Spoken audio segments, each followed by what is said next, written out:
So the risk factors that cause non-communicable diseases are things that you know, improper diet, alcohol, tobacco, sedentary lifestyle. So those are the things that lead to your diabetes, your hypertension, your cancers.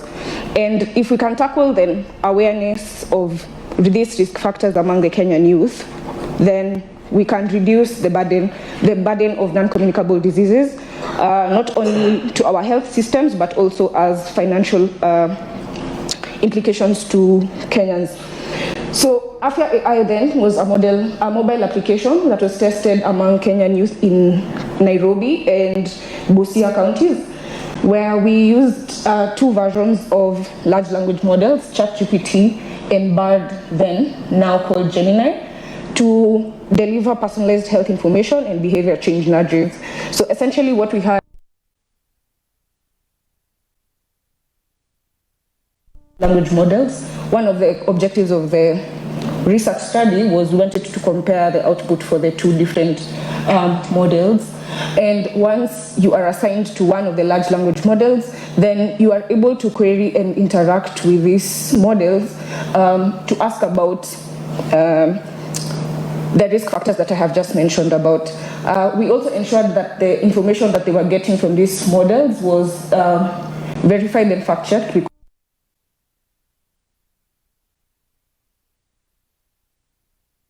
Provide information to the end users. At the end of each interaction with the model, with the application that is, they were nudged to rethink their behavior choices. So for example, if the user asked something about smoking and what is the risk of smoking with maybe lung cancer, or, okay, that one is a bit known, but maybe smoking and there's really a link between these two, then using a knowledge base from WHO and Kenya guidelines, then we can tell the user that yes, there is a risk that smoking women are 2 to 4 times higher to get, have a 2 to 4% higher risk of getting cervical cancer, and then at the end it's trying to prompt them to rethink their smoking choices. Yeah, so that is Afya, which is cancer management. Cancer management in Kenya and similar low to middle income contexts is plagued by several gaps. I'm not even sure whether what I have on this slide adequately covers it, but I tried to think about maybe umbrellas where all of these gaps fit in. We're starting with inadequate infrastructure, be it resources in terms of research for and research outputs, facilities, medication, human resource as well. So all of that just falls within inadequate infrastructure. Continuity of care, that's when you're diagnosed with maybe cervical cancer at Mathare level 5, or wait, Mathare is level 4, Mathare level 4, and you being sent to maybe another level, a level 5 hospital or a level 6 like Kenyatta. What is the chain in terms of continuity of care? Do you even know where to start, or do you go to Kenyatta and start again from scratch? So all the gaps that exist within continuity of care, because the cancer journey is one of the longest journeys for a health seeker. They have to go through, like, it's a multiple visits to your clinicals, your hospitals. Then the siloed systems where data that exists within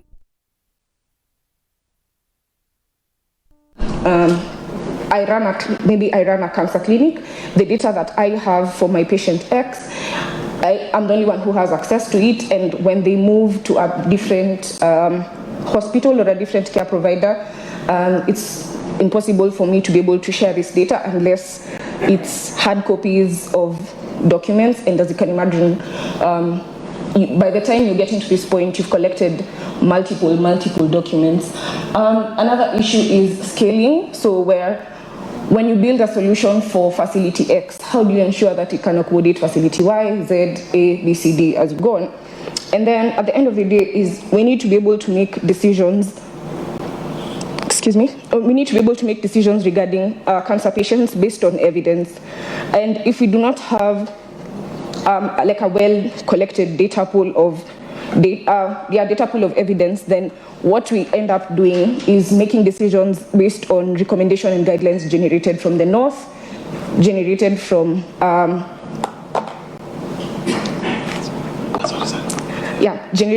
their evidence pool, which might not apply to us.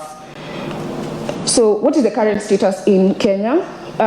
Cancer still remains one of the leading causes of mortality, and globally, and still disproportionately affects low and middle income countries because of the problems I just highlighted. So in 2023, the National Cancer Institute of Kenya partnered with Intellisoft to develop an advanced national cancer registry. So what we developed at that time was a population level registry, which is sort of like a collection of incidence levels of cancers.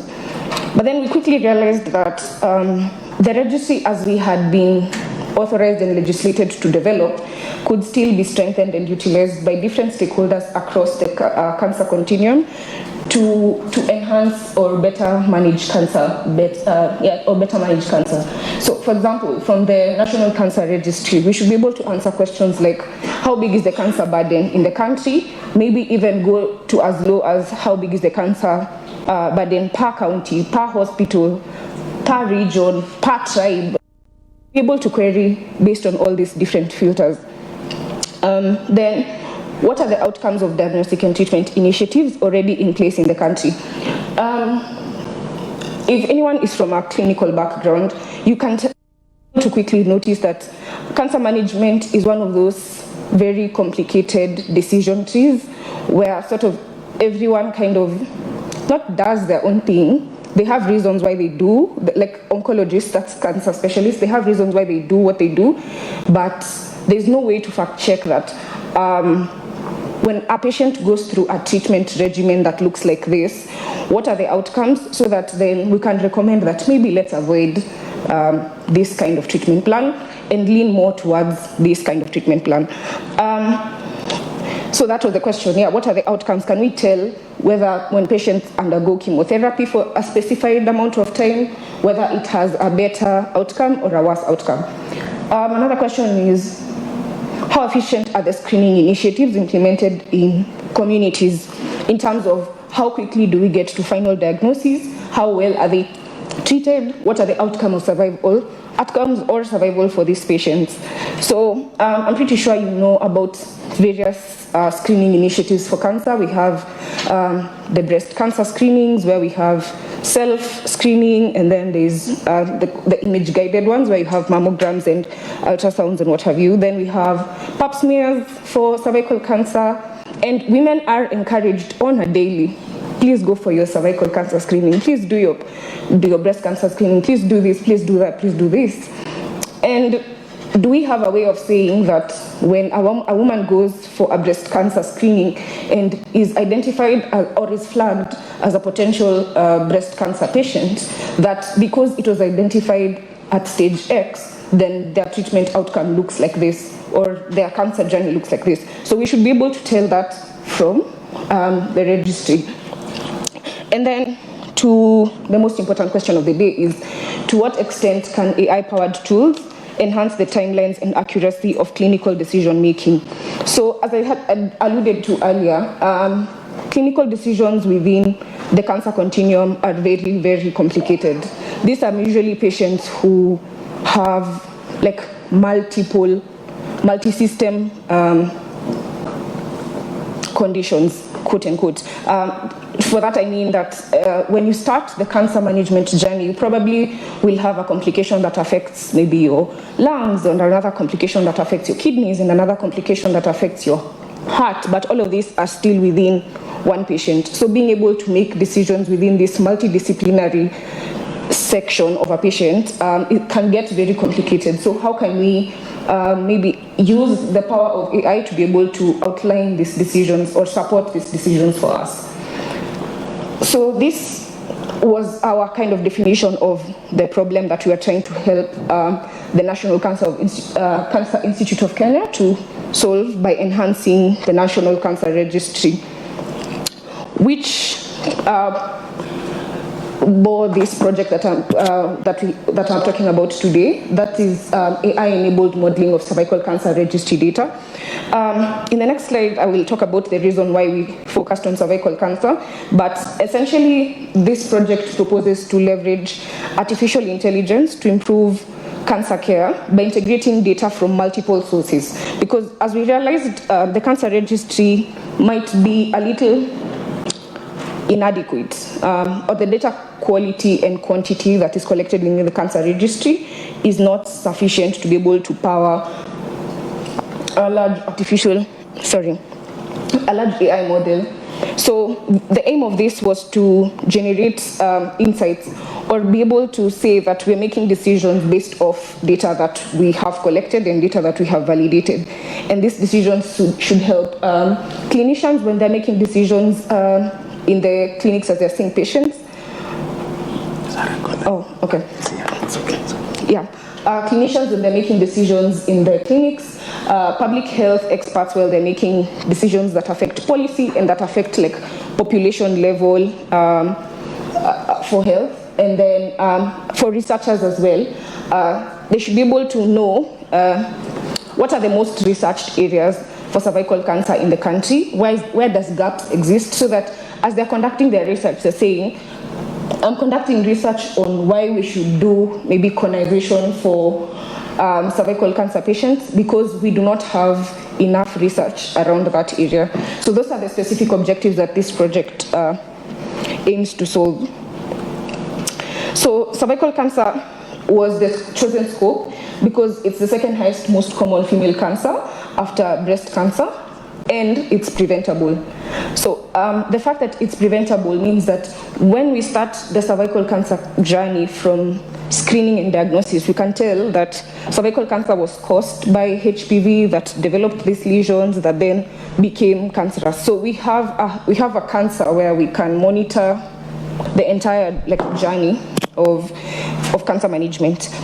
And then in terms of AI technology that we're using, we use large language models to process scientific literature, clinical guidelines, and patient data, and also be the model that generates evidence-based insight for personalized care.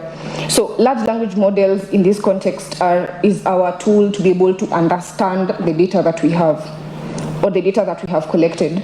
But we are augmenting this or supplementing the powers, quote unquote, of large language models using a technique called retrieval augmented generation. And essentially what this solves is large language models as they exist, ChatGPT as it exists, is